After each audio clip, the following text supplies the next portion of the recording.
In 2009, I was walking one day in the neighborhood and I ran into my friend Gara, whose daughter had gone to Wesleyan with Lin-Manuel Miranda. And Lin-Manuel was starring in his first show called In the Heights. And he told me that Lin-Manuel had read my Hamilton book and it made an enormous impression on him and he wanted to meet me. So I went to a matinee of In the Heights one Sunday. And he invited me backstage, and I said to him, so I gather my book made an impression on you. And he said, Ron, as I was reading it on vacation in Mexico, and as I was reading it, hip-hop songs started rising off the page. So I said, really? This is not a that wasn't what you were going for? This is not a typical reaction to one of my books. And he asked me on the spot to be the historical consultant. And so I said to him, you mean you want me to tell you when something is wrong? And he said, yes. He said, I want historians to take this seriously, which I think they are. So that launched what has been an amazing 6-year process working with him. And, you know, in the early period, we would have lunch and discuss Hamilton psychology, relationships. He would send me via email every month 1 or 2 songs. I would just hear Lin at the keyboard playing it. But then what happened, once it started to go into various rehearsals and workshop productions, he would keep bringing me back in, and I would have the opportunity afterwards to sit down for an hour or two and really give him my comments. And the comments, some of the comments were,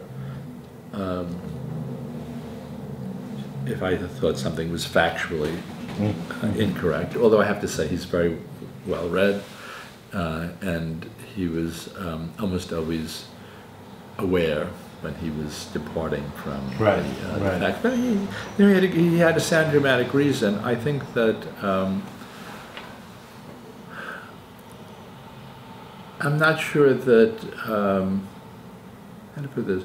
I think that there probably are a lot of historians and biographers who would not be entirely comfortable doing this because you have to have some flexibility in terms of the requirements of a show. I mean, here, you know, we were going from an 800-page book to a 2.5-hour musical, and my involvement with the show made me realize history is long, messy, and complicated. Yes.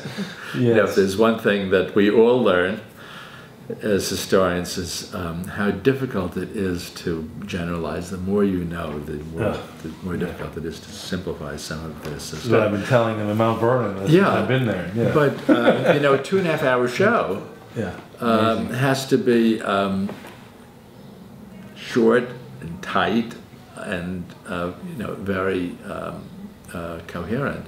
And so he would always have, I thought, a very plausible explanation of why he had changed something. I mean, I could just give you one, because it comes right at the beginning of the show, that the show begins right at the start of the American Revolution, and he has John Laurens and Lafayette in New York a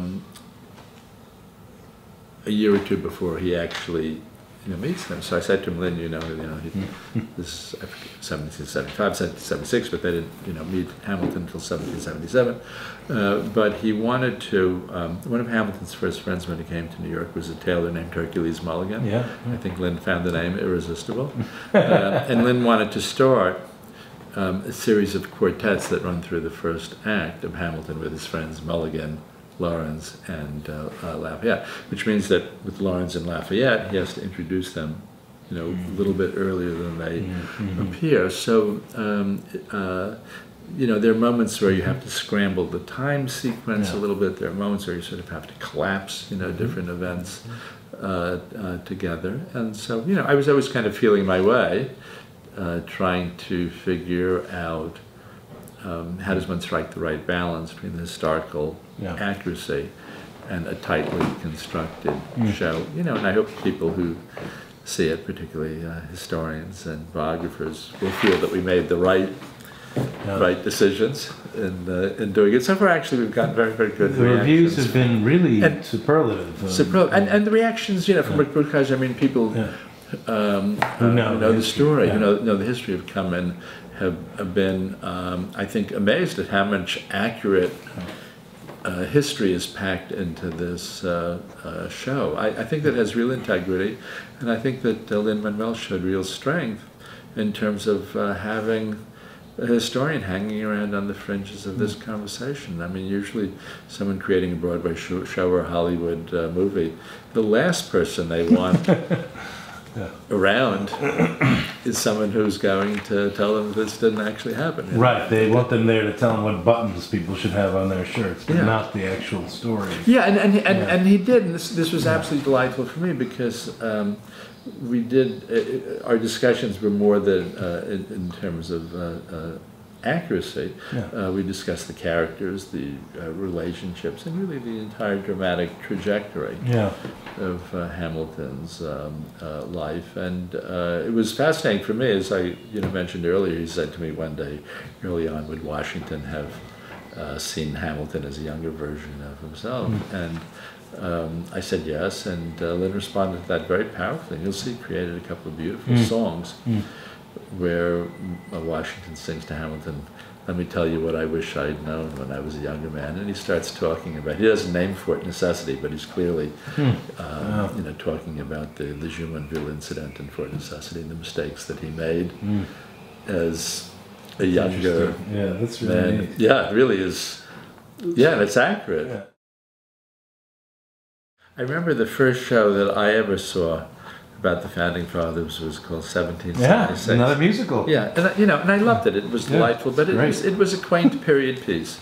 It was a bunch of late middle-aged white males, with wigs and buckled shoes.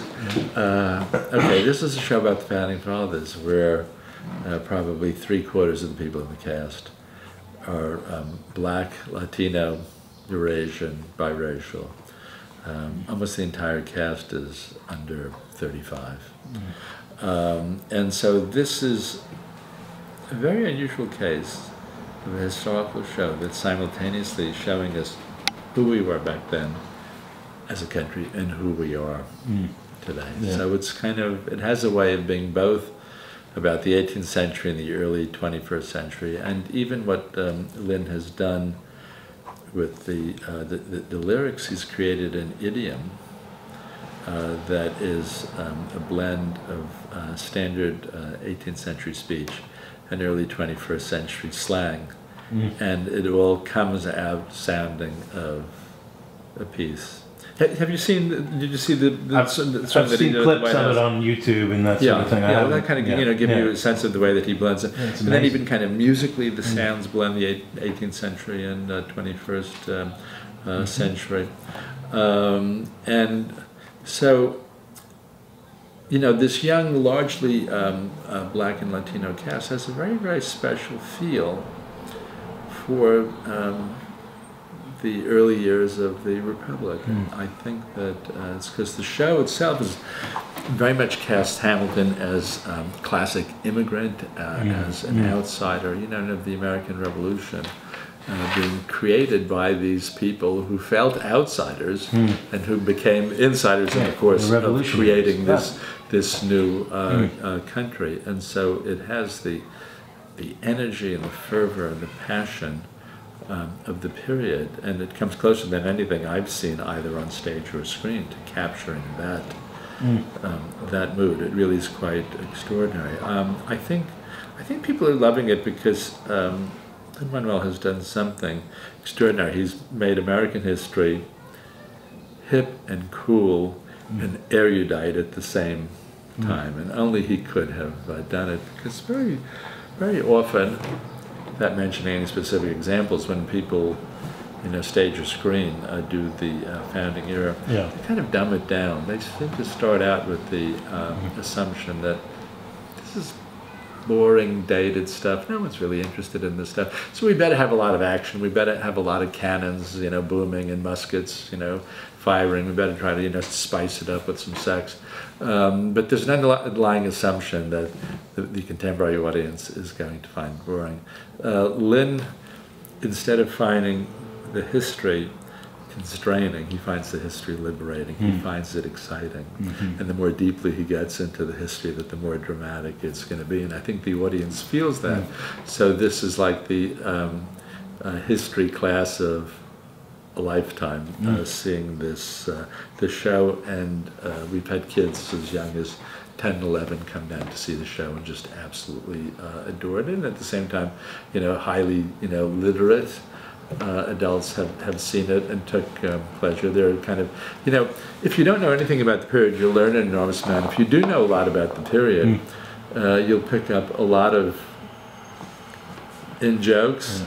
I could just give one. There's one moment Hamilton's working on his financial plan, and his wife Eliza is trying to get him to, take a rest and go away to the country. And so